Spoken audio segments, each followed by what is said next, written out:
Giyanti akan melaksanakan tugas mata kuliah Islam dan Budaya Jawa tentang Perjanjian Giyanti dan terpecahnya Pulau Jawa. Perjanjian Giyanti merupakan peristiwa yang menandai pecahnya Mataram Islam. Awal mula kisah pecahan kerajaan di Jawa ini bermula dari pertikaian antara keluarga yang disebabkan politik adu domba VOC.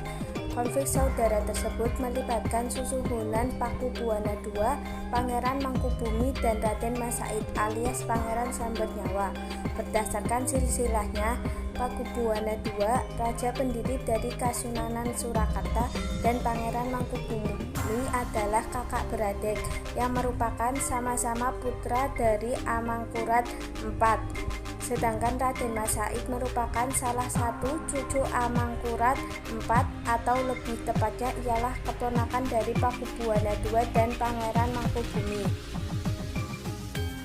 Raden Mas Said sendiri meminta haknya sebagai pewaris tahta Mataram yang diduduki oleh pamannya, yakni Pakubuwana II. Alasan utamanya ialah bahwa ayah Raden Mas Said, Pangeran Arya Mangkunegara, merupakan putra sulung dari Amangkurat IV. Oleh karenanya, Arya Mangkunegara lah yang seharusnya menjadi Raja Mataram meneruskan Amangkurat IV. Namun, karena Arya Mangkunegara sering menantang kebijakan VOC, akhirnya berimbas harus diasingkan ke Sri Lanka hingga meninggal dunia. VOC pun kemudian menaikkan putra Amangkurat IV lainnya, yakni Pangeran Prabu Suyasa sebagai penguasa Mataram selanjutnya dan bergelar Pakubuwana II. Ketika Pakubuwana II memangku tampuk kepemimpinan Mataram Islam, ia memindahkan ibu kota kerajaan tersebut dari Kartasura ke Surakarta pada 17 Februari 1745. Perpindahan tersebut terjadi setelah Keraton Kartasura hancur akibat adanya pemberontakan yang dipimpin Mas Garendi atau Sunan Kuning pada 1742 dan mengakibatkan Istana Mataram Islam di Kartasura rusak. Hal ini semakin memperkuat Raden Mas Said ingin merebut tahta Mataram Islam dari pamannya Pakubuwana II. Karena memiliki tujuan yang sama, akhirnya Raden Mas Said bekerja sama dengan Pangeran Mangkubumi untuk merebut tahta Mataram Islam dari Pakubuwana II yang dibantu oleh VOC. Pada 20 Desember 1749, Pakubuwana II wafat. Kekosongan pemerintahan ini kemudian dimanfaatkan oleh Pangeran Mangkubumi untuk mengangkat dirinya sebagai Raja baru Mataram Islam.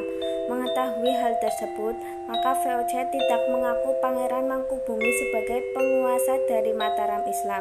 Karena sebelum Pakubuwana II wafat, ia memberikan wewenang pengangkatan raja baru kepada VOC. Situasi memanas ketika VOC mengangkat putra Pakubuwana II, Raden Mas Sowerjadi, menjadi Raja Mataram Islam dengan gelar Pakubuwana III.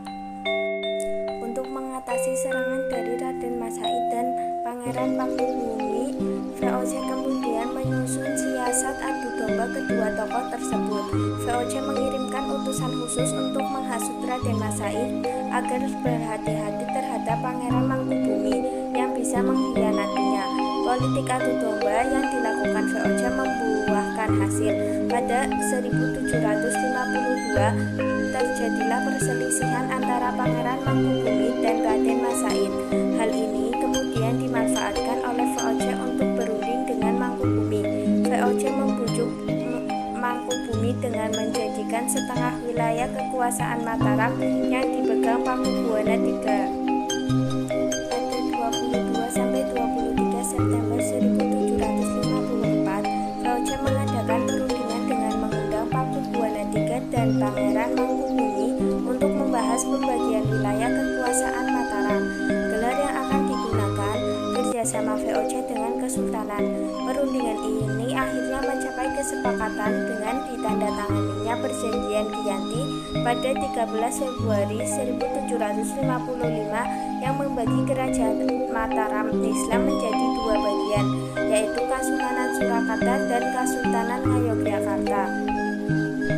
Setelah Perjanjian Giyanti ditandatangani, maka Pangeran Mangkubumi pun mendapat setengah wilayah Mataram Islam yang kemudian memunculkan kerajaan baru bernama